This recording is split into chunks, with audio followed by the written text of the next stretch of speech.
Hello and welcome to Twist List. Today we are looking at 10 horrifying facts about American eugenics. One of the main goals of the Third Reich was creating a so-called master race. It was a horrible time in history, and something we can look back on in sadness. But contrary to popular belief, the Third Reich didn't invent the idea of a master race, or of eugenics. America did. Several decades before the movement caught on in Germany, Americans were flaunting their Caucasian genes and the better babies they would bear, and sterilizing those deemed less worthy of a family. It was a terrible program, about which Hitler would later say, "There is today one state in which at least weak beginnings toward a better conception are noticeable."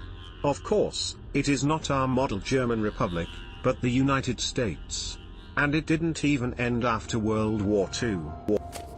At number 10 we have what it was. The American Eugenics Society was an organization that began in the United States in the early 1900s. Its mission included not just segregation, but a racial cleansing and the establishment of a strong, pure race untainted by the blood of those that were deemed lesser, whether by race or by disability. That meant the practice of forced sterilization for those who were deemed unfit to have a family, such as those with learning disabilities or those in institutions. It also meant forbidding interracial marriage and, as we'll cover, the forced sterilization of orphans, cripples, and the feeble-minded. A 1911 treatise called Preliminary Report of the Committee of the Eugenics Section of the American Breeders' Association to study and report on the best practical means for cutting off the defective germplasm in the human population presented bullet points on just how they proposed going about this project. Included were suggestions for euthanasia and gas chambers. The theories behind the practice came from the work of Charles Darwin and his cousin, Sir Francis Galton. Galton theorized that if only the best and the brightest married each other and bore children, it would elevate the human race. And in America, a country still torn by racial tensions and the reminders of a civil war and the end of slavery, it was exactly the sort of thing those self-proclaimed best and brightest could seize upon. And some of the views were, frankly, pretty visceral.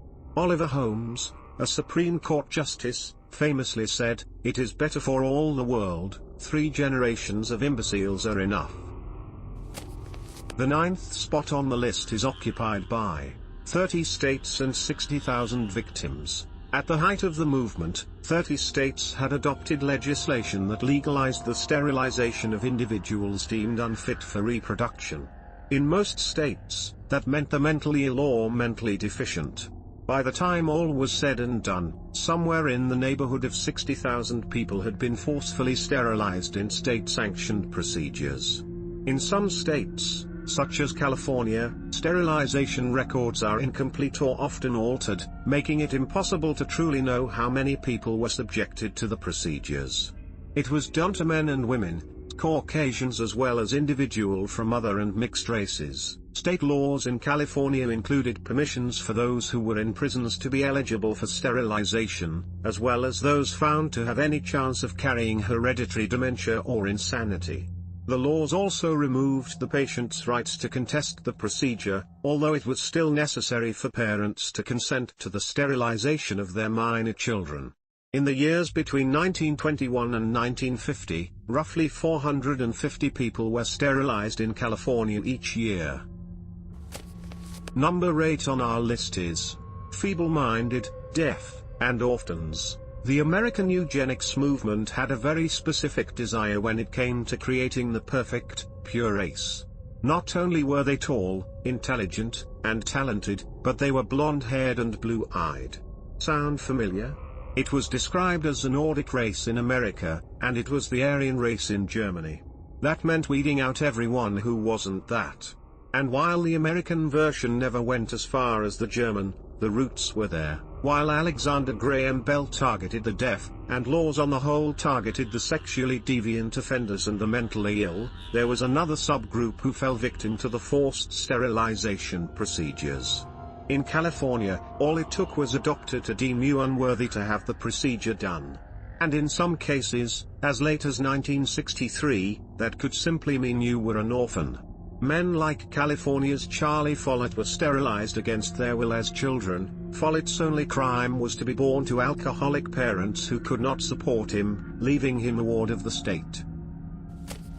At number 7 we have, supported by Alexander Graham Bell and the Rockefellers, an appalling number of people supported the movement, in voice and in finance. Alexander Graham Bell was a staunch supporter of the movement, and thought that deaf people should not be allowed to marry. Many eugenics projects got their financing from some of the corporate moguls of the day, including the Carnegie Institution, the Rockefeller Foundation, and the Harriman Railroad conglomerate. In fact, the Carnegies founded and funded the Cold Spring Harbor Research Facility, one of the largest centers of eugenics activities, more on that in a minute. And it was the Rockefellers who put up the money behind a branch of eugenics in Europe, that was a German branch that counted Joseph Mengele in its ranks. They also funded organizations like the German Psychiatric Institute, which in turn gave rise to one of Hitler's most instrumental minds in medical repression, Ernst Rudin. The United States Supreme Court was also on board, upholding the laws of the eugenics movement, and one of the leaders of the American eugenic movement, Madison Grant, received a fan letter from none other than Adolf Hitler, praising his work as inspiring. While much of the financial support of families like the Rockefellers ended before the official beginning of World War II, they had already helped set things in motion. Number 6 on the list is the Racial Integrity Act. The Racial Integrity Act of Virginia was established in 1924. The purpose was to document the race of every person in the state, allowing for a massive genetic database to be created. The database was necessary for the rest of the law, making sure that someone whose heritage was purely white married only another similarly pure person. State registrars were forbidden from issuing a marriage license unless the man and the woman in question could both produce such a certificate stating that there was no trace of any race other than Caucasian in their ancestry. If the clerk had any reason to doubt that the racial profile was accurate, they didn't have to grant a marriage license, either, not until both parties submitted proof that they actually, truly were white. Lying about your race on the form was a felony, and could be punished by up to a year in jail. The 5th spot on the list is occupied by Cold Spring Harbor Laboratory. The Cold Spring Harbor Laboratory is still around, located in Cold Spring Harbor, New York. Now, it's a research facility in the fields of neuroscience, plant biology, quantitative biology, and, not surprisingly, genomics. It was originally opened in 1910 by Charles Davenport, and was known as the Carnegie Institute of Washington. The Eugenics Record Office kept detailed family records that allowed field workers to trace cases of mental and physical defects through a family line. Davenport also conducted studies on the importance of other inherited traits, such as hair and eye color, hair texture, and skin pigments. In addition to physical traits, they also tried to document how chronic diseases such as hemophilia and mental disorders like schizophrenia, along with what they called feeble-mindedness, were passed through a family. Number 4 on the list is the immigrant problem. Those that supported eugenics looked to immigrants as a problem variable that was introducing all sorts of new and undesirable genetic qualities into the American gene pool. Researchers at the Cold Spring Harbor Laboratory isolated some of the problems. For example, those with Italian blood were said to be prone to violence.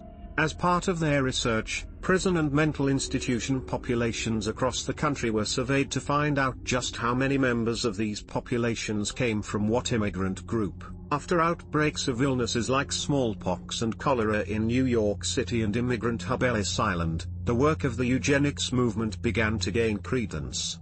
By 1911, they were operating hand-in-hand with the Immigration Restriction League to influence Congress and the Surgeon General to implement restrictions on immigration. At the 3rd place we have Better Babies and Fitter Families contests. As the eugenics movement took off, state fairs across the country started holding Better Babies contests. In some respects, it made sense.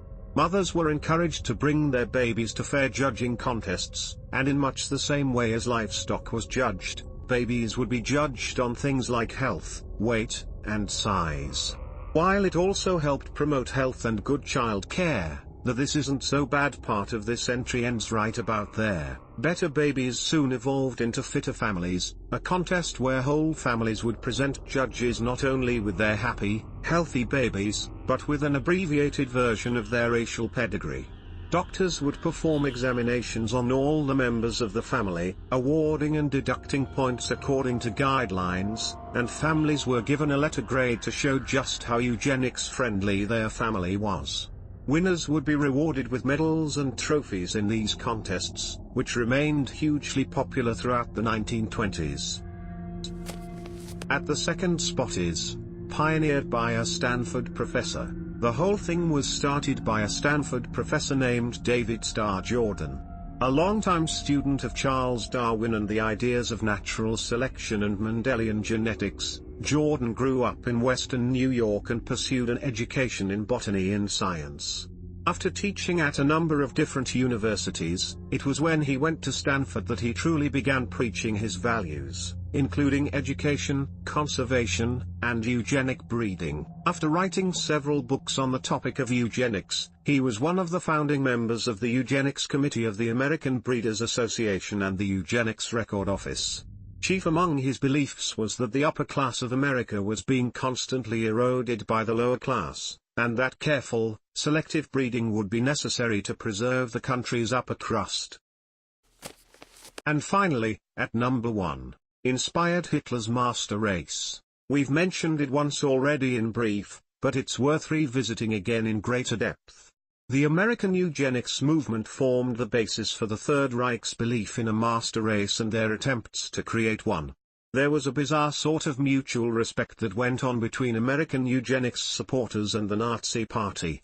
In 1937, the American Eugenics Society issued statements of praise for the work that the Nazis were doing to cleanse the gene pool.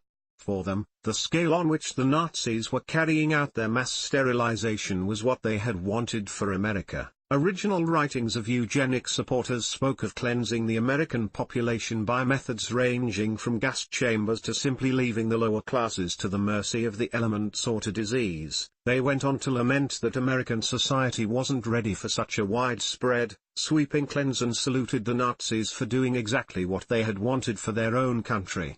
Hitler's fondness for the theories and science behind American eugenics was clear. He would not only quote American texts, but use them as evidence to support his madness and to recruit others to his cause. Thanks for watching. If you enjoyed this video and would like to see more, then please hit the subscribe button.